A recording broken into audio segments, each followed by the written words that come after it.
महाराष्ट्राच्या राजकारणात गेली 2 दशके सर्वाधिक चर्चेत राहिलेल्या प्रकरणांपैकी एक म्हणजे पवनराजे निंबाळकर हत्या प्रकरण। 3 जून 2006 रोजी झालेल्या या हत्येने संपूर्ण महाराष्ट्र हादरवला होता। या प्रकरणात माजी गृहमंत्री पद्मसिंग पाटील यांच्यासह अनेक जणांवर आरोप ठेवण्यात आले होते। तपास सीबीआय कडे गेला, अनेक आरोपींना अटक झाली, हजारो पानांचे पुरावे न्यायालयात सादर झाले, 128 साक्षीदार तपासण्यात आले आणि तब्बल 20 वर्षांनंतर 20 जून 2026 रोजी विशेष सीबीआय न्यायालयाने सर्व आरोपींची निर्दोष मुक्तता केली। पण नेमकं पवनराजे निंबाळकर होते कोण? त्यांचा पद्मसिंग पाटील यांच्या सोबतचा संघर्ष कसा सुरू झाला? हत्या कशी झाली? आणि 20 वर्षांनंतर न्यायालयाने सर्व आरोपींना निर्दोष का सोडले? चला जाणून घेऊया। पवनराजे निंबाळकर हे धाराशिव जिल्ह्यातील एक प्रभावशाली राजकीय नेते होते। त्यांचा जनसंपर्क प्रचंड होता आणि ग्रामीण भागात त्यांचे मोठे संघटनात्मक जाळे होते। आजचे खासदार ओमराजे निंबाळकर हे त्यांचेच सुपुत्र आहेत। मात्र ज्यांच्या राजकीय प्रवासाची सुरुवात ज्यांच्या सहकार्याने झाले असे मानलं जातंय ते म्हणजे पद्मसिंग पाटील। राजकीय वर्तुळात असं सांगितलं जातंय की त्यांना राजकारणात पुढे आणण्याचं काम पद्मसिंग पाटील यांनी केलं। विविध जबाबदाऱ्या देण्यात आल्या, स्थानिक पातळीवर संघटना मजबूत करण्याचं काम त्यांच्याकडे सोपवण्यात आलं। पद्मसिंग पाटील राज्याच्या राजकारणात सक्रिय होते। मतदारसंघात संघटना उभारणे, कार्यकर्त्यांना जोडणे आणि जनसंपर्क वाढवण्याचं काम करत होते। काळ जसा जसा पुढे गेला तसा तसा त्यांचा प्रभाव वाढत गेला। स्थानिक राजकीय वर्तुळात एक किस्सा वारंवार सांगितला जातो। एका विधानसभा निवडणुकीच्या प्रचारादरम्यान एका गावातील कार्यकर्त्याने पद्मसिंग पाटील यांना सांगितलं की साहेब, तुम्ही येण्याची गरज नव्हती, यांना पाठवा, गाव पूर्ण पॅक होईल। या घटनेची अधिकृत नोंद उपलब्ध नसली तरी त्या काळात त्यांची लोकप्रियता किती वाढली होती हे दाखवण्यासाठी हा उल्लेख केला जातो। याच काळात दोन्ही नेत्यांमध्ये मतभेद वाढल्याची चर्चा राजकीय वर्तुळात सुरू झाली।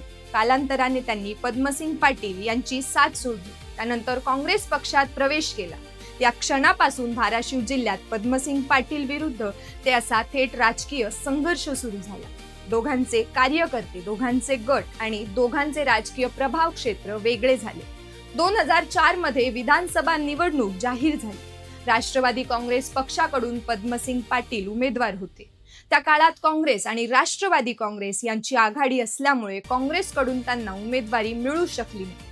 मात्र त्यांनी माघार घेतली नाही, अपक्ष उमेदवार म्हणून निवडणूक लढवण्याचा निर्णय घेतला। धाराशिवच्या राजकीय इतिहासातील ही सर्वात चुरशीची निवडणुकांपैकी एक मानलं जातं। यापूर्वी मोठ्या फरकाने जिंकणाऱ्या पद्मसिंग पाटील यांना यावेळी मोठा संघर्ष करावा लागला। अखेर पद्मसिंग पाटील निवडून आले, पण विजयाचा फरक होता फक्त 484 मतांचा। या निकालाने संपूर्ण जिल्ह्याचे लक्ष वेधले। अपक्ष उमेदवार असतानाही त्यांनी दिलेली लढत अनेकांसाठी धक्कादायक होती। याच निवडणुकीनंतर दोन्ही गटांमधील संघर्ष आणखी तीव्र झाल्याचं राजकीय विश्लेषक सांगतात। 3 जून 2006 रोजी ते आणि त्यांचे चालक समद काजी मुंबईतून धाराशिवकडे निघाले होते। नवी मुंबईतील कळंबोली परिसरात त्यांच्या वाहनाला अडविण्यात आले। त्यानंतर अज्ञात हल्लेखोरांनी वाहनावर गोळीबार केला। या हल्ल्यात ते आणि त्यांचे चालक समद काजी यांचा जागीच मृत्यू झाला। या दुहेरी हत्येमुळे महाराष्ट्राच्या राजकारणात मोठी खळबळ उडाली। सुरुवातीला तपास स्थानिक पोलिसांकडे होता, मात्र कुटुंबियांनी तपासावर प्रश्नचिन्ह उपस्थित केले। त्यानंतर उच्च न्यायालयाने 2008 मध्ये हा तपास सीबीआय कडे सोपवला। सीबीआयने पुन्हा तपास सुरू केला, अनेक साक्षीदारांचे जबाब नोंदविले, मोबाईल रेकॉर्ड्स, आर्थिक व्यवहार आणि इतर पुराव्यांच्या तपासण्या सुरू केल्या। सीबीआयच्या तपासादरम्यान हत्येचा कट रचण्यात आल्याचा दावा करण्यात आला। या कटामध्ये राजकीय वैमनस्य असल्याचा आरोप करण्यात आला। सीबीआयने पद्मसिंग पाटील यांच्यावरती कट रचल्याचा आणि हत्या घडवून आणण्यासाठी मदत केल्याचा आरोप ठेवला। मात्र त्यांनी सुरुवातीपासूनचे सर्व आरोप फेटाळून लावले आणि आपण निर्दोष असल्याचे सांगितले। सीबीआयच्या तपासानंतर विविध आरोपींना अटक करण्यात आली। 7 जून 2009 रोजी माजी गृहमंत्री पद्मसिंग पाटील यांनाही अटक करण्यात आली। यावेळी ही घटना महाराष्ट्राच्या राजकारणातील मोठी बातमी ठरली होती। अटक झाल्यानंतर त्यांना न्यायालयीन कोठडीत ठेवण्यात आलं। सुमारे 3.5 महिने ते तुरुंगात होते। त्यानंतर सप्टेंबर 2009 मध्ये त्यांना जामीन मंजूर करण्यात आला। न्यायालयाने तपासाची स्थिती, उपलब्ध पुरावे आणि कायदेशीर बाबी विचारात घेऊन त्यांना जामीन मंजूर केला। जामीन मंजूर होणे म्हणजे आरोपी निर्दोष असल्याचा निर्णय नसतो, तो केवळ खटला सुरू असताना न्यायालयाने दिलेला तात्पुरता दिलासा असतो। या प्रकरणात अनेक आरोपी होते, मोठ्या प्रमाणात साक्षीदार होते, तांत्रिक पुरावे, कागदपत्रे, आर्थिक व्यवहार आणि विविध न्यायालयीन प्रक्रियांमुळे हा खटला दीर्घकाळ चालला. एकूण 128 साक्षीदारांची तपासणी करण्यात आली. हजारो पानांचे पुरावे न्यायालयासमोर ठेवण्यात आले. अखेर 20 जून 2026 रोजी विशेष सीबीआय न्यायालयाने या प्रकरणाचा निकाल दिला. न्यायालयाने पद्मसिंग पाटील यांच्यासह सर्व आरोपींची निर्दोष मुक्तता केली.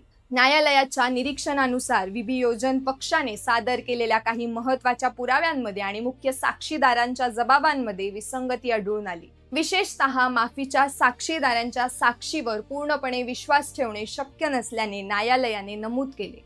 फौजदारी खटल्यात आरोप संशयाच्या पलीकडे सिद्ध करणे आवश्यक असते. न्यायालयाच्या मते ते या प्रकरणात शक्य झाले नाही. त्यामुळे सर्व आरोपींना निर्दोष मुक्त करण्यात आले. एका प्रभावशाली नेत्याचा राजकीय उदय, 2 चुलत भावांमधील वाढता संघर्ष, 2004 ची ऐतिहासिक निवडणूक, 2006 मधील धक्कादायक हत्या प्रकरण, सीबीआय तपास, माजी गृहमंत्री अटक आणि तब्बल 20 वर्षांनंतर आलेला निकाल.